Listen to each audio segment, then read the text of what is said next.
निर्माण आणि विष्णू सहस्त्रनाम स्तोत्राने म्हणजे त्याचा प्रभाव काय पडतो? त्याच्या पण आर्थिक प्रगतीमध्ये चांगलं होतं विष्णू सहस्त्रनाम. म्हणतात ना, अडी-अडचणी कामं अडायचे असलं, काय कुठं प्रॉब्लेम असेल, चांगलं आता शिकलेलं आहे पोरगं, नोकरी भेटत नाही, विष्णू सहस्त्रनाम करा. बरोबर. काही नाही, तो महाराजांचे 1 माळा करा, 11 माळा करा तुझ्या कॅपॅसिटी अनुसार मनापासून. नंतर कंपल्सरी विष्णू सहस्त्रनाम करा. जसं पाहिजे तसं तुम्हाला नोकरी भेटते. बरोबर.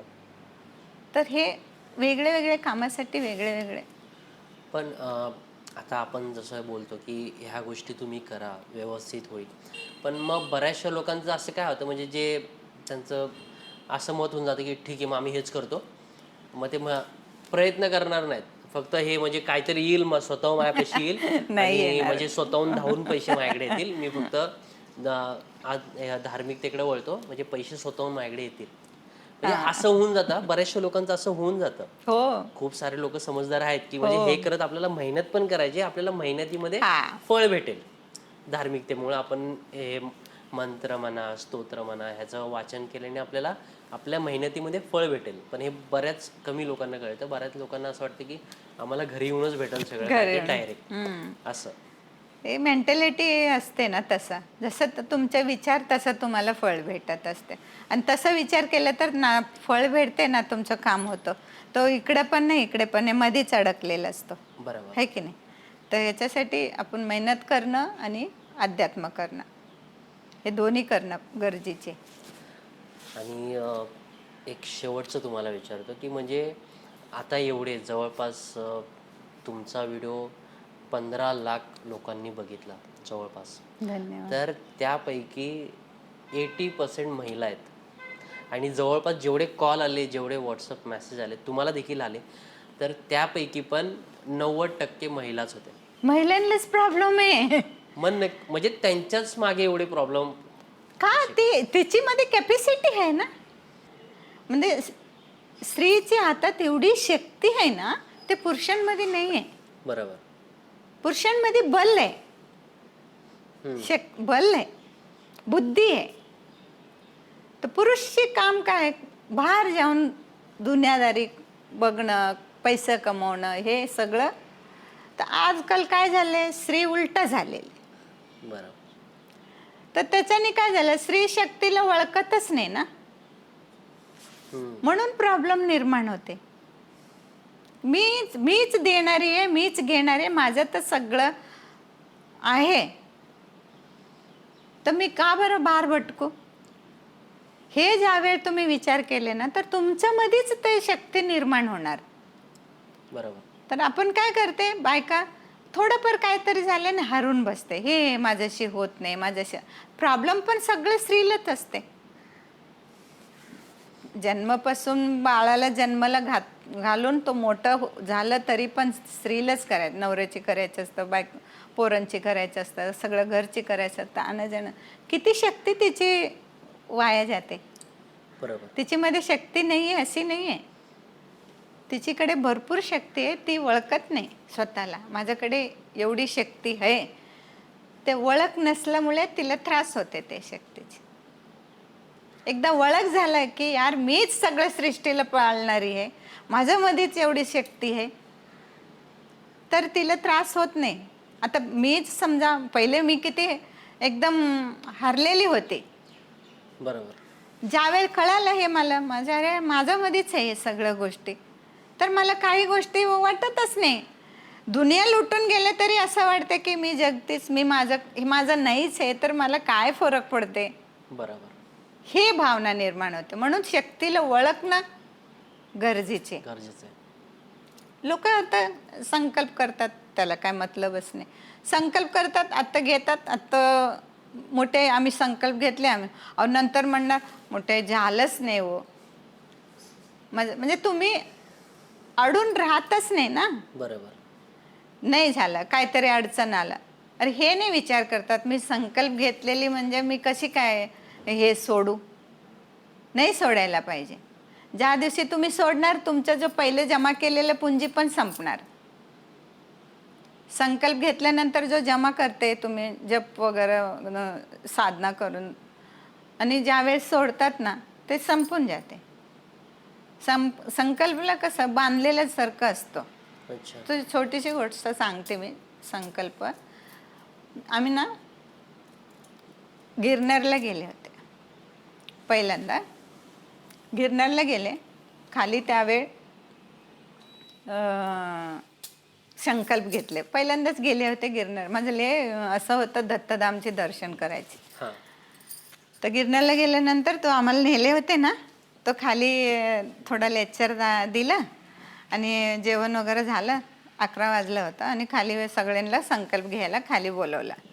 खाली या आणि संकल्प घ्यायची आणि 10,000 सीडी आहे हां. डोंगर चढायचे गिरनारला. तर ते म्हणले कमस कम अशी संकल्प करा की 5,000 सीडीपर्यंत रे मी बसणार नाही. तर तुम्ही बसत बसत गेले तर दमते माणूस. तर बसू नका, म्हणजे 5,000 सीडी पार केल्यानंतर थोडा वेळ बसा, असं तुम्ही मनात संकल्प धरा आणि आपण चढायला सुरुवात करू, असं त्याचा तो लेक्चर देत होता. हां. तर सगळ्यांना संकल्प हातात धरला. तर आम्ही पण संकल्पमध्ये घेतले. तर मी पण म्हणली की 5,000 सीडी पर्यंत मी जाणार, असं संकल्पमध्ये होताना तो बोलला पहिलं ना 10,000 सीडी आहे. तर माझ्या तोंडातून आला मी 10,000 सीडीपर्यंत जाणार. मी बसणारच नाही, अच्छा. असं माझ्या तोंडातून निघाला. ज्यावेळी मी संकल्प सोडताना तो संकल्प घेत होता आणि आम्ही सोडत होते, तर माझ्या तोंडातून 10 निघून गेलं. हां. मी तर 10,000 सीडीपर्यंत स्वामी बसणारच नाही, मी येणार, असं मी म्हणली आणि संकल्प सोडली.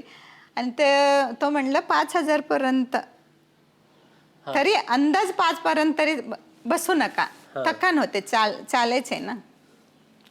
तर मी म्हणलं ठीक आहे, जो होईल होईल बघू आपण. तर आम्ही आणि माझा मिस्टर सांगत होते, आम्ही चढायला सुरुवात केली. 11:30 वाजलेलं होतं रात्रीचे. जेवण वगैरे झाल्यानंतर 3:30ला आम्ही पोचले वरती. 10,000 सीडीपर्यंत मी 1 सेकंडला सुद्धा बसली नाही. माझा मिस्टर म्हणायची बस बस इथं थोडं बस. मी म्हणायची नाही, 1 सेकंड मी थांबते, उभं राहते, बसणार नाही. मी म्हणली ती शिखरवरती जाऊनच बसणार. म्हणली माझा संकल्प तोडणार. हे माझं एक सवय. संकल्प घेतले ना त्याला पूर्ण करा.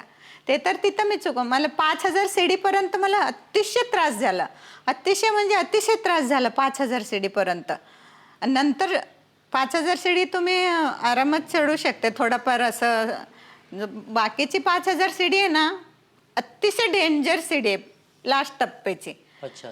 उंच उंच उंच उंच पायऱ्या आहेत. तर तिथं असं मला वाटलं की यार बसू का. मी म्हणायची नाही, गेलं एक तर मरणार, एक तर जिवंत राहणार. बरोबर. 2च शब्द टाकले मी तिकडे. बरोबर. एक तर मरणार इथं मी, एक तर जिवंत राहणार. तर मी तिकडेच जाऊन बसणार. एवढं केली. 5,000 पर्यंत मला त्रास झाला. 5,000ची नंतर मला बिलकुल त्रास झाला नाही. उलट 5,000ची नंतर जास्त त्रास व्हायला पाहिजे बरोबर. तिकडे बिलकुल. आणि 3:30 वाजता आम्ही जाऊन पोचले आणि बसल्यानंतर ते लोक दरवाजा उघडले. 4:30चे 4 वाजता आमचं दर्शन झालं तिकडे आतमध्ये. तिथं बसून 1 माळा केली.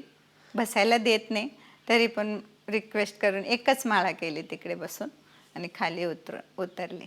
उतरल्यानंतर मी परत म्हणले गिरनार कधी चढणार नाही, मी येणार नाही. त्या दिवशी मी महाराजांना अशी बोलली मी. आणि महाराजांना अशीच सॅडीस टाकलं माझं कोमलची डेल्यावर. कोमल माझं एकदम मुलगीसारखं मी मानते. हो. कोमलची बाळ आहे ना, खूप खूप प्रॉब्लेममध्ये झालं त्याचं. हो. तर मला ती काही झालं तर मला सांगते, मोठे काय करायचं. तर मी महाराजांना हात जोड, मी जस्ट माळाच करायला बसली होती.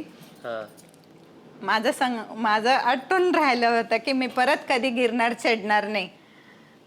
का मला त्रास एवढी चढून गेले ना, 10,000 सीडी चढून परत खाली उतरले ना, आपलं एकदम हैराण झाली होती. म्हणली परत मी आता येणार नाही. महाराज माझं एकदा दर्शन केले, त्याच्याबद्दल धन्यवाद, असं म्हणून मी बाहेर आले होते.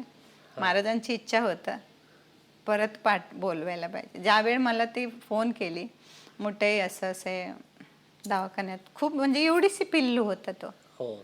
6.5 महिन्याची काहीतरी होतं. तर खूप त्रासमध्ये त्याचे झालं. तर मी महाराजांना प्रार्थना करायला मी हात जोडले. मी म्हणले, महाराज त्याची आणि ते खूप छान सेवेकरी आहे. कोमलने कोमल. अतिशय सुंदर सेवा केली. कोमल, तुषार. तुषार. माझ्या जीवनात म्हणले नाही, एक हात कोमल आहे, एक हात तुषार. तुषार आहे. त्याच्यामुळे या दोघांमुळे आपलं केंद्र आज उभं राहिलेले. हो. तर मी महाराजांना म्हणले की एवढी चांगलं सेवेकरी तिच्या जीवनामध्ये, तो आलेला बाळ कर्म केलं ठीक आहे, त्याचं भोगतो तो, म्हणजे हे पार पडा. माझं एवढंच म्हणून मी हात जोडली, गिरनारला ये.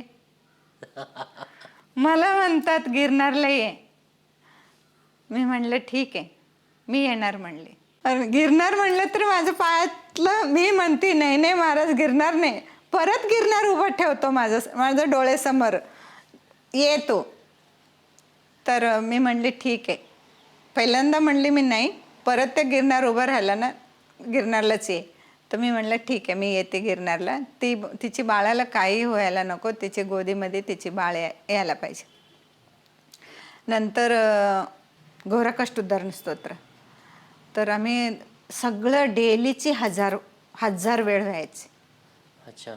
एक दिवसात 1000 वेळ व्हायचे. आणि कोमलच 108 वेळ वाचायची एक दिवसात. ती 7व्या महिन्यात डिलेव्हरी झालेली बाई, हॉस्पिटलमध्ये पडलेली, तरी पण तिला मी सांगितलेले होते, तू डेली 108 वेळ वाचव आणि मी सेवेकरकडून मी डेली 1000 वेळ करून घेणार. आणि सगळं सेवेकरी ना न विचारता सगळ्यांनी, कोणी 11 वेळ, कोणी 10 वेळ, कोणी 50 वेळ, कोणी 20 वेळ, कोणी 100 वेळ, असं घोरकष्ट उद्धारण पाठवायचं मला सगळे लोक. असं करून आम्ही डेलीची 21 दिवसाची सेवा घेतले. पूर्ण झालं. नंतर बाळ जसं जसं सेवा वाढायला लागले, बाळाचे वजन वाढायला लागलं तिथून. अच्छा. आणि त्याचा मुलगा आला पण, आणि सगळ्यांना सेवेलाच लावला तो. आणि त्याच्यानंतर महाराजांचे मी म्हणले मी येते आता. 1 वर्षाचा मुलगा झाला व्यवस्थितरी. तर मी परत गेली, गिरनारला गेली.